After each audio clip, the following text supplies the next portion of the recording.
The 2023 Volvo XC90. In SUV years, this thing is like 100 years old. It came out a long time ago. And as a former owner of this product, I'm going to talk through in this video why I bought one, why I traded it in, and kind of the evolution of the pros and cons of the XC90.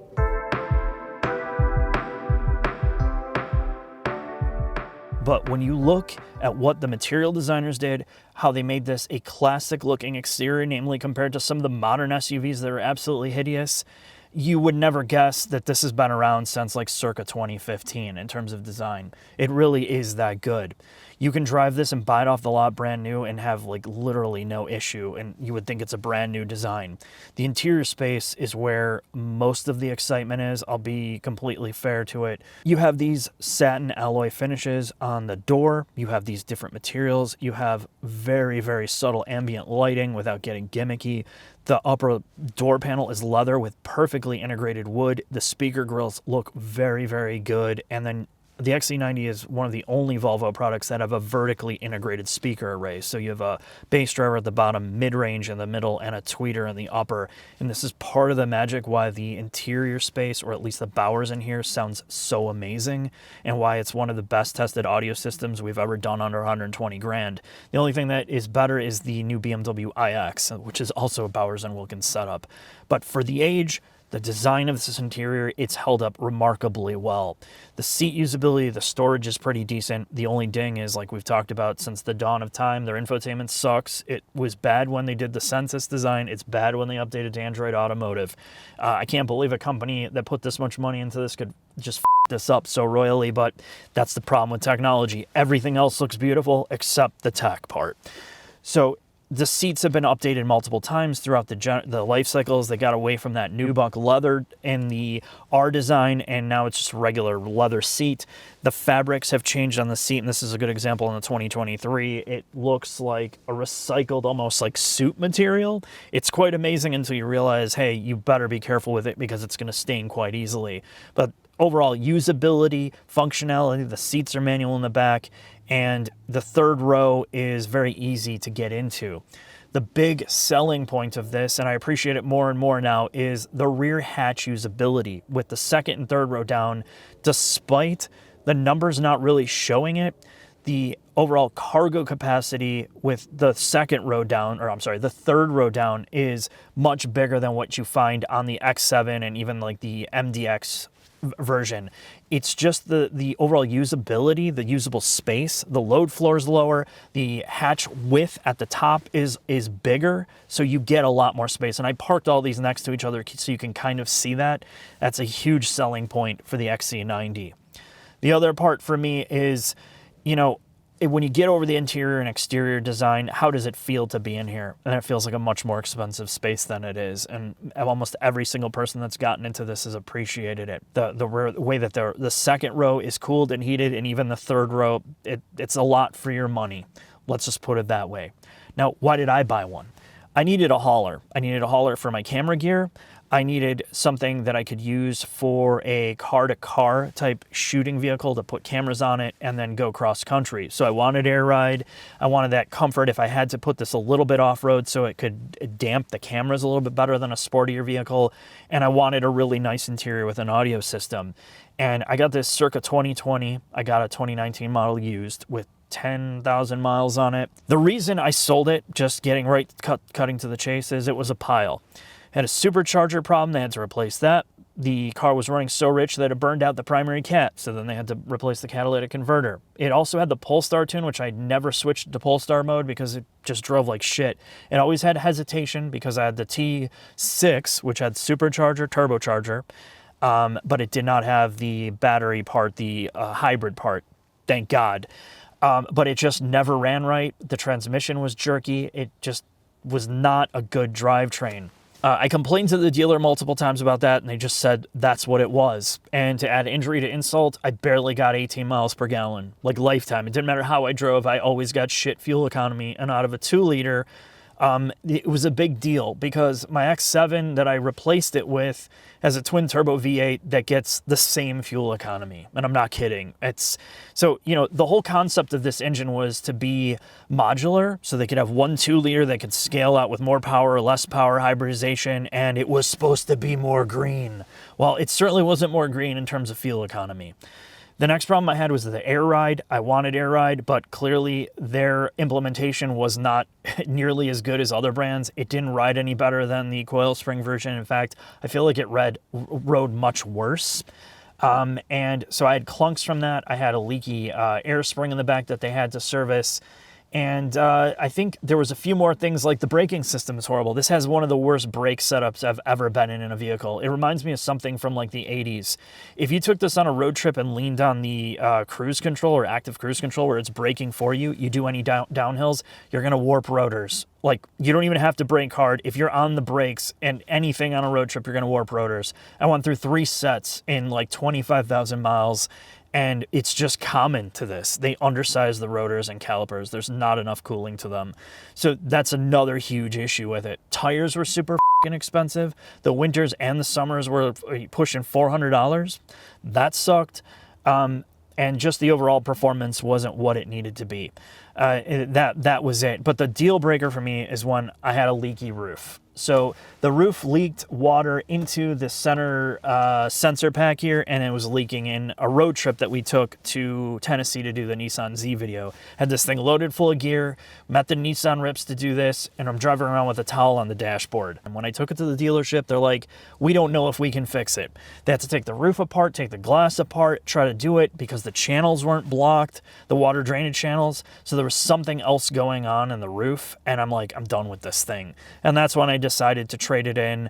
And as much as I got a great deal, at least I made like 10 grand on it, but then I threw it all away on the X7, the used X7, because now that thing is depreciated like a rock. This thing's on the old Spa architecture, so it was double wishbone front, multi-link in the rear. And overall, everything was really flat underneath. Like, when you look at the exhaust system especially, even that was flattened out.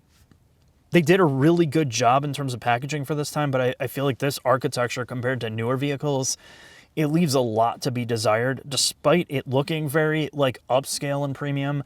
I'm going to talk about in the drive why I think, there's some serious problems with ride quality in all of these cars on this architecture. But overall, 360, when you look at the body, the hatch, the suspension design, I feel like they put a lot of money and effort into this for like a brand new ground up reboot. Now, is it anywhere near as like reliable or sought after as the previous generation Volvos? They have a rabid following, this brand. And, I feel like if they were able to improve any of this, and we'll see what the EX90 brings, as that's like the evolution of this into a fully electric vehicle. I hope that they've addressed some of this in that model without being even more unreliably, like electronic wise. Because if it's anything like this in terms of electronics and software, I really hope that they figured it out in the next gen and tried to make some of the mechanical parts better. But let's take this for a drive. I'm going to walk you through the pros and cons of that.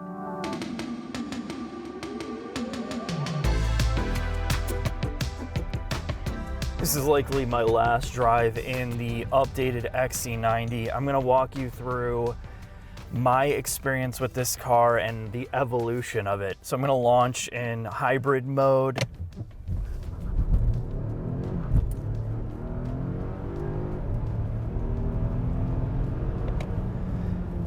The way that the updated Recharge, dumping the supercharger, performs with the extra electric power is way, way better than this used to be at any of the iterations. So I would say if you're looking to get this and you want the power and you want the best iteration of the XC90, the updated Recharge is it. It always has adequate power when you have a full charge or mostly a full charge on the battery pack, and you just even put it in hybrid mode, it's surprisingly fast and refined compared to how it used to be. Of course, you can put it in power mode and it just kind of gives you the best of all the power, but I find that it's completely pointless. I just keep it in hybrid, drives great.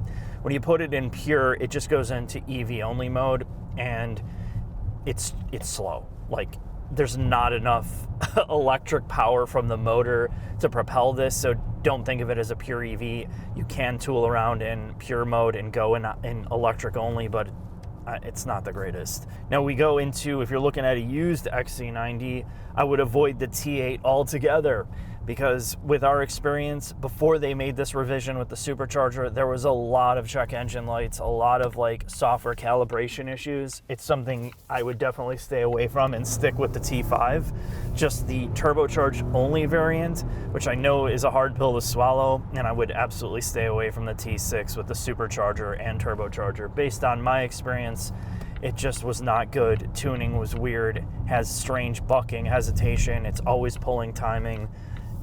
Not the best setup.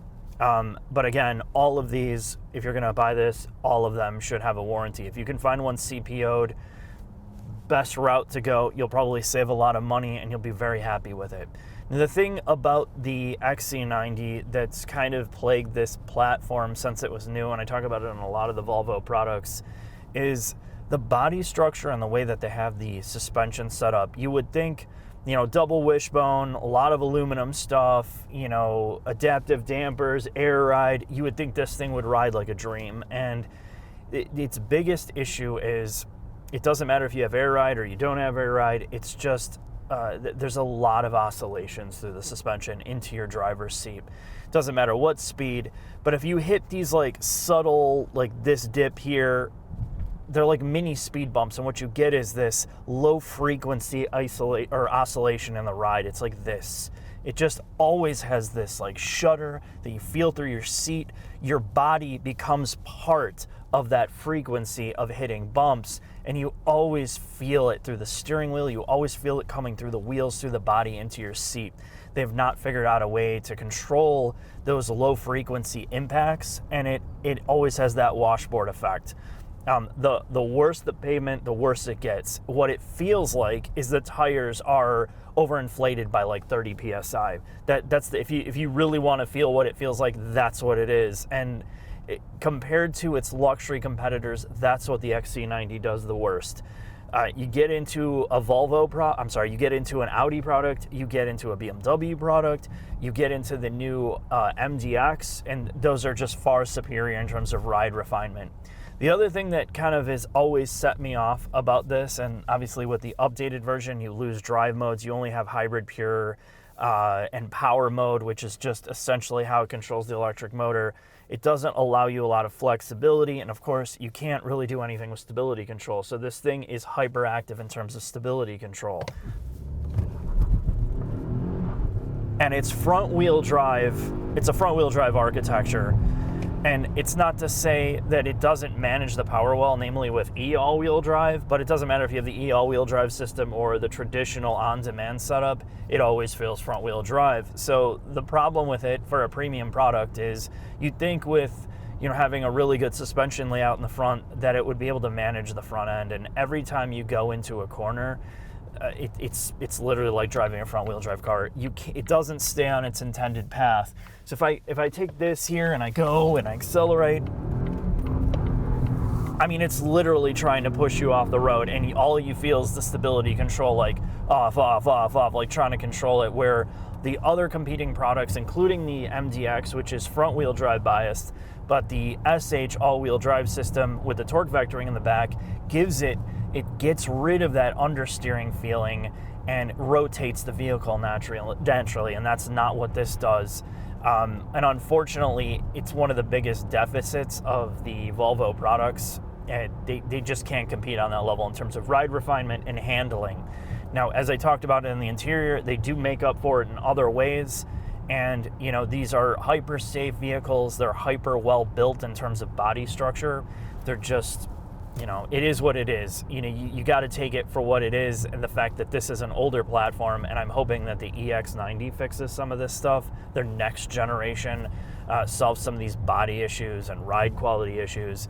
But as it stands, you know, I like this thing if you're getting it used with a warranty for a much lower price than like 60, 70,000. If you can acquire an XC90 with low miles for in the $40,000 range, 40 to 50, I think you're going to be really, really happy for what this offers. Namely, when you look at the competitive Lexus products that are coming out now, the new updated Lexus SUVs are not the greatest thing, and this is an amazing alternative to that. That's really the best competition. If you want to go up from this in terms of ride refinement and like handling, the MDX or the Type S is incredible, amazing riding vehicle, and even the regular MDX is just supple riding. It just doesn't have the best drivetrain. But I mean, anyway, I think I've beat this to death. In a way, I miss owning this. I really think it's good for the price if you're getting it right. And I'm really hoping that Volvo takes a lot of what made this good and carries it on to the future generation products. Well, thanks for watching. I'll see you next video.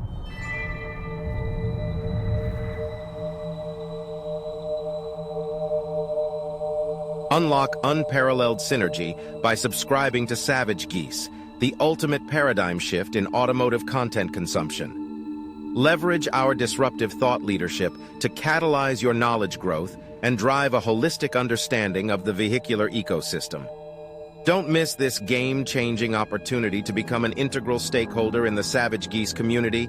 Smash that subscribe button now and fast-track your journey to automotive enlightenment.